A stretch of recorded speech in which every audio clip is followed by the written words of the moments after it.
Sa Korte Suprema tatakbo ang House Prosecution Panel kung i-dismiss o ibabasura ng Senate Impeachment Court ang Articles of Impeachment laban kay Vice President Sara Duterte nang walang isinasagawang paglilitis. Kasunod ito ng sinabi ni Senate President Francis Escudero na posibleng ma-dismiss ang kaso kung may maghahain ng mosyon at susuportahan ng simple majority ng senator judges. Sa inihaing tugon ng House Prosecution Panel sa answer ad cotellam ni VP Sara, nakasaad na ang tanging legal na estratehiya ng defense ay i-dismiss ang kaso at iwasan ang paglilitis.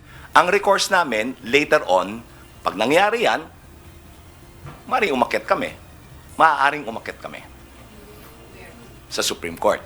Wala tayong magagawa kung mas matagal siya, nandyan na yung sitwasyon Giit ng prosekusyon sa tugon nito sa answer ad cotellam ni VP Sara, walang batayan ng argumento nito.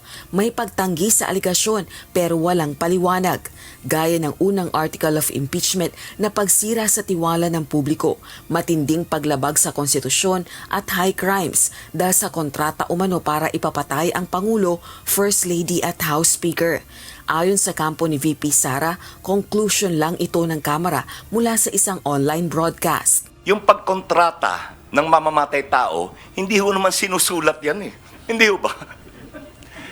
Hindi naman sinusulat yan I agree to kill, etc. Walang ganun Kasi illegal siya na rin yung nagsabi.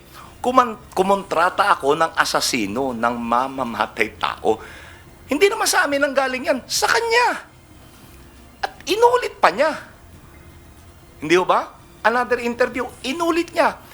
Kung maalala nyo, nung una yung sinabi niyan na ipapapatay ko, may kinontrata na ako, no joke. No joke. So anong kontrata ang pinag-uusapan natin? Kontrata na nasa kasulatan, nakanotaryo?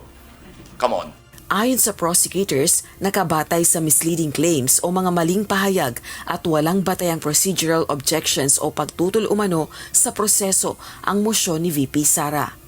Rosa Licoz, UNTV News and Rescue. Diyos ang aming sandigan, serbisyo publiko ang aming pinahahalagahan.